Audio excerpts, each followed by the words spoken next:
Okay, അപ്പം നമ്മളിന്നൊരു trade breakout video ആണ് കാണിക്കുന്നത്. ന്യൂയോർക്ക് സെക്ഷനിലാണ് ട്രേഡ് എടുത്തത്. ജൂൺ 16 ആണ്. നമ്മളൊരു 4 hour ടൈം ഫ്രെയിമിൽ നിന്നാണ് നമ്മുടെ എല്ലാ എൻട്രികളും നമ്മൾ നോക്കാറ്, ലൈക്ക് മാർക്കറ്റിൻ്റെ ഡയറക്ഷനും കാര്യങ്ങളും. അപ്പോൾ ഇന്ന് നമ്മൾ നോക്കുമ്പോൾ നമുക്ക് കാണാം ഒരു ബുള്ളിഷ് ആയിട്ടുള്ളൊരു മാർക്കറ്റ് വ്യൂ ആണ് എനിക്ക് ഇവിടെ കാണുന്നത്. സ്ട്രക്ചർ നോക്കുമ്പോൾ തന്നെ ഒരു ലോവർ ലോസും ഒരു ഹയർ ഹൈസും ഉള്ളൊരു സ്ട്രക്ചറാണ് നമുക്കിവിടെ കാണാൻ പറ്റുന്നത്.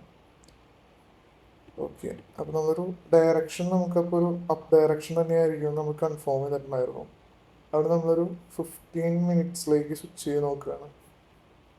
ഞാൻ 15 മിനിറ്റ്സിലേക്ക് സ്വിച്ച് ചെയ്തിട്ട് പിന്നെ ഞാൻ ചെക്ക് ചെയ്യാറുള്ളതെന്ന് പറഞ്ഞു കഴിഞ്ഞാൽ നല്ല നല്ല ഡിമാൻഡ് ഏരിയാസാണ്. ഡിമാൻഡ് ഏരിയാസ് എന്ന് പറയുമ്പോൾ ലൈക്ക് വാലിഡ് ആയിട്ടുള്ള അല്ലെങ്കിൽ ക്വാളിറ്റി ഉള്ള ഡിമാൻഡ് ഏരിയാസ് എന്ന് പറയുമ്പോൾ നല്ലൊരു പുഷ് മാർക്കറ്റിൽ നല്ലൊരു ഡൗൺ ട്രെൻഡോ അല്ലെങ്കിൽ ഒരു അപ്പ് ട്രെൻഡോ പുഷ് സ്റ്റാർട്ട് ചെയ്തൊരു ഏരിയ ആണ് ഞാനൊരു ക്വാളിറ്റി ഉള്ളൊരു ഡിമാൻഡ് ഏരിയ ആയിട്ട് കൺസിഡർ ചെയ്യാറ്. അപ്പോൾ ഇവിടെ ഈ ഒരു ഏരിയയിൽ നമുക്ക് മാർക്കറ്റ് പുഷ് ചെയ്തിട്ടുണ്ട്.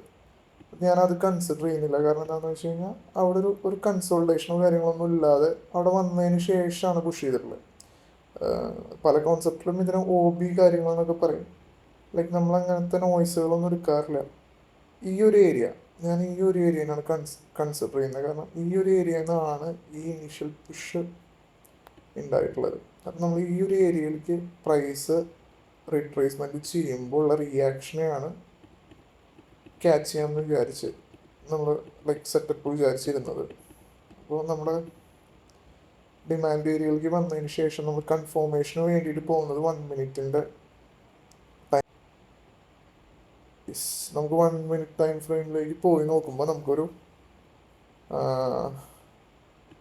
1 മിനിറ്റ് ടൈം ഫ്രെയിമിലേക്ക് പോയി നോക്കുമ്പോൾ നമുക്കൊരു മാർക്കറ്റ് സ്ട്രക്ചർ ഷിഫ്റ്റ് കിട്ടുന്നുണ്ട്. ഒരു മാർക്കറ്റ് സ്ട്രക്ചർ ഷിഫ്റ്റ് ഇവിടെ ക്രിയേറ്റ് ആയിട്ടുണ്ട്.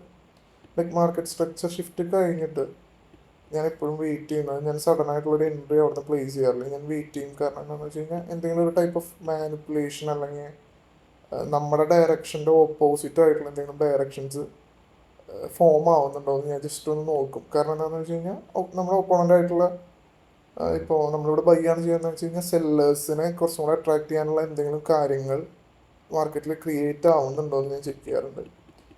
ലൈക്ക് ഞാൻ അങ്ങനെ നോക്കുന്ന സമയത്ത് എനിക്കിവിടെ ഒരു ലിക്വിഡിറ്റി സ്വീപ്പ് കിട്ടി.